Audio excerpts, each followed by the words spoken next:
Hello everyone and welcome back to Naati Threads Kannada. ಇತ್ತೀಚೆಗೆ ಈ ರೀತಿ ಡಿಸೈನ್ಸ್ ತುಂಬಾನೇ ಟ್ರೆಂಡ್ ಆಗ್ತಾ ಇದೆ. ಸೊ ಐ ಥಾಟ್ ಇದನ್ನ ಶೇರ್ ಮಾಡಿದ್ರೆ ನಿಮ್ಮೆಲ್ರಿಗೂ ಹೆಲ್ಪ್ ಆಗತ್ತೆ ಅಂತ ನಾನು ಈ ವಿಡಿಯೋ ಅಂದ್ರೆ ಈ ಡಿಸೈನ್ ಹೇಗೆ ಹಾಕೋದು ಅಂತ ನಿಮ್ಮೆಲ್ಲರ ಜೊತೆಗೆ ಶೇರ್ ಮಾಡ್ತಾ ಇದ್ದೀನಿ.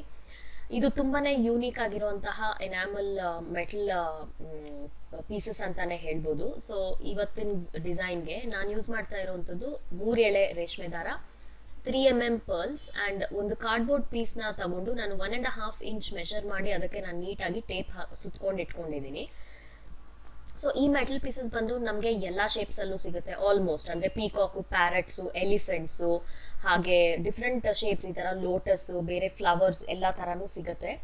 ಇದು ಬಂದು ಜ್ಯುವೆಲ್ರಿ ಮೇಕಿಂಗ್ ಅಲ್ಲಿ ಯೂಸ್ ಮಾಡೋ ಅಂತದ್ದು. ಸೊ ಹಾಗಾಗಿ ಕ್ವಾಲಿಟಿ ತುಂಬಾ ಅಂದ್ರೆ ತುಂಬಾನೇ ಚೆನ್ನಾಗಿದೆ ಈ ಬೀಡ್ಸ್ದು. ಸೊ ಇಲ್ಲಿ ಫಸ್ಟ್ ಬಂದು ನಾನು 3 ಎಳೆ ದಾರಾನ ಸೂಜಿಗೆ ಪೋಣಿಸ್ಕೊಂಡಿದ್ದೀನಿ.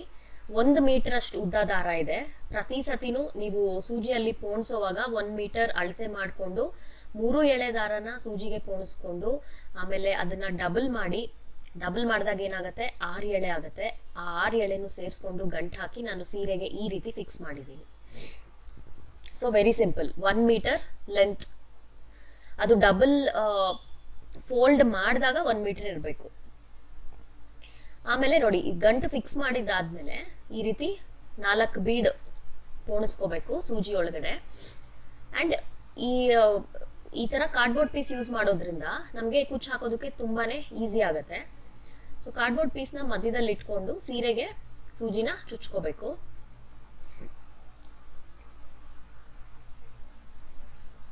ಇದೇ ರೀತಿ ಆ ಥ್ರೆಡ್ ಫುಲ್ ಕಂಪ್ಲೀಟ್ ಆಗೋವರೆಗೂ ಪ್ರತಿ ಸತಿ 4 ಬೀಡ್ಸ್ ನ ಸೂಜಿ ಒಳಗಡೆ ಪೋಣಿಸ್ಕೊಂಡು ಸೀರೆ ಒಳಗಡೆ ಚುಚ್ಚಿ ಇದೇ ಸ್ಟೆಪ್ ನ ರಿಪೀಟ್ ಮಾಡ್ತಾ ಇರಬೇಕು.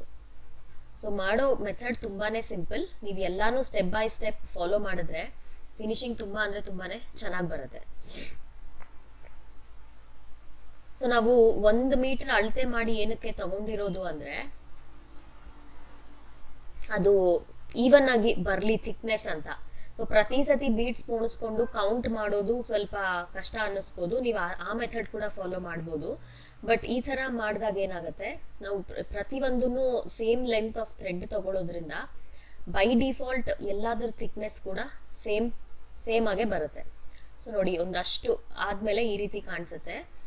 ಎಲ್ಲ ಆದ್ಮೇಲೆ ನೋಡಿ, ಇಷ್ಟು ಥ್ರೆಡ್ ಉಳಿದಿದೆ. ಇವಾಗ ಇನ್ನೊಂದು ರೌಂಡ್ ಮಾಡೋದು ಇಸ್ ನಾಟ್ ಪಾಸಿಬಲ್. ಸೊ ಹೀಗಾಗಿ ನಾನು ಸ್ಲೋಲಿ ಈ ಕಾರ್ಡ್ಬೋರ್ಡ್ ಪೀಸ್ನ ಎಳೆದು ಆಚೆ ತೆಗಿತಾ ಇದ್ದೀನಿ. ಅದಾದ್ಮೇಲೆ ಬೆರಳಿಂದ ಇದನ್ನ ನೀಟಾಗಿ ಈ ರೀತಿ ಇಟ್ಕೊಂಡು ಇನ್ನೊಂದು ಸೂಜಿಗೆ ನಾವು ಝರಿನ ತಗೋಬೇಕಾಗತ್ತೆ. ಝರಿ ಹೇಗ್ ತಗೊಳ್ಳೋದು ಅಂದ್ರೆ, 1 ಎಳೆ ಝರಿನ ನಾನು ನೀಡಲ್ ಅಲ್ಲಿ ಪೋಣಿಸ್ಕೊಂಡು ಅದನ್ನ ಡಬಲ್ ಮಾಡ್ಕೊಂಡಿದ್ದೀನಿ. ಸೊ ನಾನು ಯಾವುದೇ ರೀತಿ ನಾಟ್ ಏನು ಹಾಕಿಲ್ಲ ಝರಿಗೆ. ಕಟ್ಟೋದು ಮಾತ್ರ ನಾರ್ಮಲ್ ನಾವು ಬೇಬಿ ಕುಚ್ಚು ಕಟ್ತೀವಲ್ವಾ, ಅದೇ ರೀತಿ 3 ಸರ್ತಿ ಗಂಟು ಹಾಕಿದ್ರೆ ಫಿನಿಶ್ ಆಗುತ್ತೆ ಅಷ್ಟೇ. ಬಟ್ ಇದು ಸ್ವಲ್ಪ ಟೈಮ್ ಟೇಕಿಂಗ್ ಡಿಸೈನ್. ತುಂಬಾ ಫಾಸ್ಟ್ ಆಗಿ ಮಾಡಕ್ ಹೋದ್ರೆ ಇದು ಫಿನಿಶಿಂಗ್ ಸರಿ ಬರಲ್ಲ. ಅಂಡ್ ಪ್ರತಿ ಸತಿನೂ ನಾವು ಬೀಡ್ಸ್ ಪೋಣಿಸ್ಕೊಂಡು ವರ್ಕ್ ಮಾಡೋದ್ರಿಂದ ಖಂಡಿತ ಸ್ವಲ್ಪ ಜಾಸ್ತಿನೇ ಟೈಮ್ ಬೇಕಾಗತ್ತೆ. ಸೊ ಅದ್ರ ಪ್ರಕಾರ ನೀವು ಈ ಡಿಸೈನ್ ನ ಪ್ರೈಸ್ ಮಾಡ್ಬೇಕಾಗತ್ತೆ. ಇದ್ರಲ್ಲಿ ನಾವು ಯೂಸ್ ಮಾಡಿರುವಂತಹ ಮೆಟೀರಿಯಲ್ ಕೂಡ ಸ್ವಲ್ಪ ಎಕ್ಸ್ಪೆನ್ಸಿವ್ ಮೆಟೀರಿಯಲ್ ಆಗಿರೋದ್ರಿಂದ ನೀವು ಅಕಾರ್ಡಿಂಗ್ಲಿ ನಿಮ್ಮ ಕಾಸ್ಟ್, ಅಂದ್ರೆ ನೀವು ಮೆಟೀರಿಯಲ್ ಮೇಲೆ ಎಷ್ಟು ಸ್ಪೆಂಡ್ ಮಾಡಿದೀರಾ ಆ ಕಾಸ್ಟ್ ಪ್ರಕಾರ and the hours you have spent in working the design, ಇದ್ರ ಮೇಲೆ, ಈ ಫ್ಯಾಕ್ಟರ್ಸ್ ಮೇಲೆ ನೀವು ಪ್ರೈಸಿಂಗ್ ನ ಡಿಸೈಡ್ ಮಾಡ್ಬೇಕಾಗತ್ತೆ. ಸೊ ನೋಡಿ, ಇದೆಲ್ಲ ಆದ್ಮೇಲೆ ಈ ರೀತಿ ಕಟ್ಟಿರೋ ಝರಿ ಕೆಳಗಡೆ ನೀಡಲ್ ನ ಪಾಸ್ ಮಾಡ್ಕೊಂಡು ಅದನ್ನ ಕಟ್ ಮಾಡ್ಕೋಬಹುದು. ಅಂಡ್ ಈ ಹಿಂದೆಗಡೆ ಸಿಲ್ಕ್ ಥ್ರೆಡ್ ಅಲ್ಲಿರೋ ನೀಡಲ್ ನ ಕೂಡ ಕಟ್ ಮಾಡ್ಕೊಂಡ್ರೆ ನೋಡಿ, ನೀಟಾಗಿ ಎಲ್ಲಾ ಬಂಚಸ್ ಈವನ್ ಆಗಿ ಬರುತ್ತೆ. ಈಗ ನಾನು ಈ ಪೀಸ್ನ ನಾರ್ಮಲ್ ನೀಡಲ್ ಇಂದ ಇದ್ರ ಮೇಲೆ ಸ್ಟಿಚ್ ಮಾಡ್ತಾ ಇದ್ದೀನಿ. ಇದನ್ನ ಸೆಂಟರ್ ಅಲ್ಲಿ ಕರೆಕ್ಟ್ ಆಗಿ ಇಟ್ಕೊಂಡು ಈ ರೀತಿ ಕಾಟನ್ ದಾರ ತಗೊಂಡು ನಾನು ಎಲ್ಲಾ ಕಡೆಗೂ ಒಂದೊಂದು ಸ್ಟಿಚ್ ಹಾಕ್ತಾ ಹೋದ್ರೆ ಆಗೋಯ್ತು. ಅಂದ್ರೆ ನೀಟಾಗಿ ಫಿಕ್ಸ್ ಆಗತ್ತೆ ಇದು. ಈ ಮೆಟಲ್ ಪೀಸಸ್ ಅಂದ್ರೆ ಲೋಟಸ್ ಇದೆಯಲ್ಲ, ಇದಕ್ಕೆ ಹಿಂದ್ಗಡೆ ತೂತಿರುತ್ತೆ.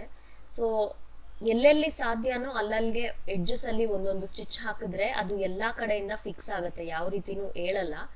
ಸೊ ಹಾಗಾಗಿ ಪ್ರತಿಯೊಂದು ಅಂದ್ರೆ ಪೆಟಲ್ ಹಿಂದ್ಗಡೆ ಒಂದೊಂದು ತೂತಿರುತ್ತೆ, ಸ್ಪೇಸ್ ಇರುತ್ತೆ. ಆ ಸ್ಪೇಸಲ್ಲಿ ಒಂದೊಂದು ಸ್ಟಿಚ್ ಹಾಕಿದ್ರೆ ನೋಡಿ ಈ ರೀತಿ, ಅವಾಗ ಅದು ತುಂಬಾನೇ ಸೆಕ್ಯೂರ್ ಆ್ಯಂಡ್ ಎಲ್ಲೂ ಅಲ್ಲಾಡದೆ ನೀಟಾಗಿ ಅದು ಫಿನಿಶಿಂಗ್ ಕೂಡ ಕಾಣತ್ತೆ. ಸೊ ಇದನ್ನ ಕೈಯಿಂದಾನೇ ಹೊಲಿಬೇಕು, ಇದಕ್ಕೆ ಬೇರೆ ದಾರಿನೇ ಇಲ್ಲ. ಸೊ ಈ ತರ ಮೆಟಲ್ ಪೀಸಸ್ ನೀವು ನಾರ್ಮಲ್ ಬೇಬಿ ಕುಚ್ಚುಗೆ ಕೂಡ ಹಾಕೋಬಹುದು. ಇನ್ಸ್ಟೆಡ್ ಆಫ್ ನಾನು ಬೀಡ್, ಇದು ಸ್ವಲ್ಪ ಟಿಶ್ಯೂ ಅಂದ್ರೆ ತುಂಬಾ ಎಕ್ಸ್ಪೆನ್ಸಿವ್ ಸ್ಯಾರಿ ಆಗಿರೋದ್ರಿಂದ ನಾನು ಇದಕ್ಕೆ ಕಸ್ಟಮರ್ ರಿಕ್ವೈರ್ಮೆಂಟ್ ಪ್ರಕಾರ ನಾನು ಇದಕ್ಕೆ ಬೀಡೆಡ್ ಕುಚ್ಚನ್ನ ಹಾಕಿದ್ದೀನಿ.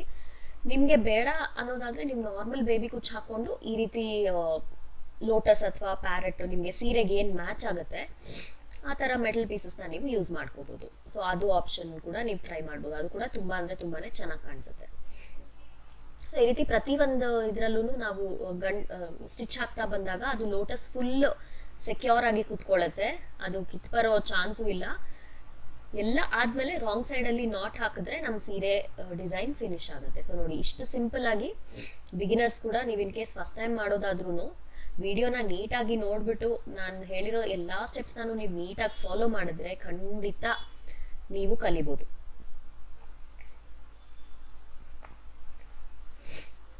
ಇಲ್ಲಿ ಲಾಸ್ಟ್ ಅಲ್ಲಿ ಕೂಡ ಒಂದು ಸ್ಟಿಚ್ ನ ಹಾಕೋದಕ್ಕೆ ನಾನು ಟ್ರೈ ಮಾಡ್ತಾ ಇದ್ದೀನಿ. ಒಂದೊಂದ್ ಕಡೆ ಏನಂದ್ರೆ ಆ ನೀಡಲ್ ಪಾಸ್ ಮಾಡೋಷ್ಟು ಜಾಗ ಇಲ್ಲ, ಸೊ ಹಾಗಾಗಿ ಸ್ವಲ್ಪ ಸ್ಟ್ರಗಲ್ ಅನ್ನಿಸ್ಬೋದು ಒಂದೊಂದು ಪೀಸಸ್ ಅಲ್ಲಿ. ಒಂದೊಂದು ಪೀಸಸ್ ಅಲ್ಲಂತೂ ಆರಾಮಾಗಿ ಹೋಗ್ಬಿಡತ್ತೆ ಸೂಜಿ, ಬಟ್ ಸಮ್ ಟೈಮ್ಸ್ ಒಂದೊಂದ್ರಲ್ಲಿ ತೂತು ತುಂಬಾ ಚಿಕ್ಕದಿರೋದ್ರಿಂದ ಆ ನೀಡಲ್ ಪಾಸ್ ಆಗೋದಕ್ಕೆ ಕಷ್ಟ ಅನ್ನಿಸ್ತು. ಅಂಡ್ ಈ ಬೀಡ್ಸ್ ಎಲ್ಲಿ ಸಿಗತ್ತೆ ಅಂತ ನೀವು ಕೇಳೋದಾದ್ರೆ, ನನ್ ಜನರಲಿ ಇಲ್ಲಿ ಬೆಂಗಳೂರಲ್ಲಿ ನಾನು ಇರೋ ಕಡೆ ಈಸಿಯಾಗಿ ಸಿಗತ್ತೆ. ಸೊ ನೀವು ಟ್ರೈ ಮಾಡ್ಬೋದು. ಇದ್ರದ್ದು ಬೇಕಾದ್ರೆ ಸ್ಕ್ರೀನ್ ಶಾಟ್ನ ನೀವು ತಗೊಂಡು ನಿಮ್ಮ ಹತ್ರದಲ್ಲಿರುವಂತಹ ಮೆಟೀರಿಯಲ್ ಅಂಗಡಿಯಲ್ಲಿ ತೋರಿಸಿದ್ರೆ ಅವ್ರು ನಿಮಗೆ ತರ್ಸ್ ಕೂಡ ಕೊಡ್ತಾರೆ. ಸೊ ನೋಡಿ, ಇನ್ನೊಂದು ಲಾಸ್ಟ್ ಇದರಲ್ಲಿ ನಾನು ಇನ್ನೊಂದು 2 ಸತಿ ಎಕ್ಸ್ಟ್ರಾ ಸ್ಟಿಚ್ ಹಾಕ್ತಾ ಇದ್ದೀನಿ. ಇದು ಕಾರ್ನರ್ ಅಲ್ಲಿ ಇರೋದ್ರಿಂದ ಜಾಸ್ತಿ ಮೂವ್ ಆಗೋದು ಬೇಡ ಅಂತ. ಆಮೇಲೆ ರಾಂಗ್ ಸೈಡ್ ಅಲ್ಲಿ ಒಂದೆರಡು ಈ ರೀತಿ ಒಂದು ಸ್ಮಾಲ್ ಸ್ಟಿಚ್, ಬಟ್ಟೆಯಲ್ಲೇ ಒಂದು ಸ್ಮಾಲ್ ಸ್ಟಿಚ್ ತಗೊಂಡು ಸೂಜಿಗೆ ದಾರನ 1-2 ಸತಿ ಸುತ್ತಕೊಂಡು ಎಕ್ಸ್ಟ್ರಾ ಥ್ರೆಡ್ನ ಟ್ರಿಮ್ ಮಾಡಿದ್ರೆ ಆಗೋಯ್ತು. ಸೊ ನೀವು ಟ್ರೈ ಮಾಡಿ, ಡಿಫ್ರೆಂಟ್ ಶೇಪ್ಸ್ ಅಲ್ಲಿ ಸಿಗತ್ತೆ. ನೀವು ನಿಮ್ಮ ಸೀರೆಗೆ ಯಾವ ತರ ಶೇಪ್ ಸೂಟ್ ಆಗುತ್ತೋ ಆ ತರ ಶೇಪ್ನ ನೀವು ತಗೊಂಡು ಈ ರೀತಿ ಡಿಸೈನ್ಸ್ನ ನೀವು ಡಿಸೈನ್ ಮಾಡ್ಬೋದು. ಸೊ ಇದು ಬಂದು ಫೈನಲ್ ಔಟ್ಕಮ್. ನೋಡಿ, ನೋಡೋದಕ್ಕೆ ತುಂಬಾನೇ ಈಸಿ, ಹಾಗೆ ಮಾಡೋದಕ್ಕೆ ಕೂಡ ಅಷ್ಟೇ ಈಸಿ ಆಗಿದೆ. ಸೊ ಈ ಡಿಸೈನ್ ಹೇಗೆ ಅನ್ನಿಸ್ತು ಅಂತ ನನಗೆ ಕಾಮೆಂಟ್ ಮಾಡಿ ತಿಳಿಸಿ. ನಿಮಗೆ ಯಾರ್ಯಾರಿಗೆ ಕುಚ್ಚು ಅಸಲ್ ಹಾಕೋದಕ್ಕೆ ಬರಲ್ಲ, ನಾವು ಯಾವತ್ತೂ ಹಾಕೇ ಇಲ್ಲ, ನಮಗೆ ಪ್ರೊಫೆಷ್ನಲ್ ಆಗಿ ಕಲಿಬೇಕು ಅಂತ ನಿಮ್ಗೆ ಅನ್ಸಿದ್ರೆ ಕೆಳಗಡೆ ನಾನು ವಾಟ್ಸ್ಆ್ಯಪ್ ನಂಬರ್ ಕೊಟ್ಟಿದ್ದೀನಿ ಡಿಸ್ಕ್ರಿಪ್ಷನ್ ಬಾಕ್ಸ್ ಅಲ್ಲಿ. ನಮ್ಮ ಆನ್ಲೈನ್ ಕ್ಲಾಸಸ್ ಮೂಲಕ ನೀವು ಮನೆಯಲ್ಲೇ ಕುತ್ಕೊಂಡು ಆರಾಮಾಗಿ ಕಲಿತು ಆರ್ಡರ್ಸ್ ತಗೊಂಡು ನೀವು ವರ್ಕ್ ಮಾಡೋದಕ್ಕೆ ಸ್ಟಾರ್ಟ್ ಮಾಡ್ಬೋದು. So contact me on my WhatsApp. So ಈ ವಿಡಿಯೋ ಅಲ್ಲಿಷ್ಟೇ. ಲೈಕ್ ಆದರೆ ಲೈಕ್ ಒತ್ತೋದನ್ನ ಮರಿಬೇಡಿ. ಬಾಯ್ ಬಾಯ್.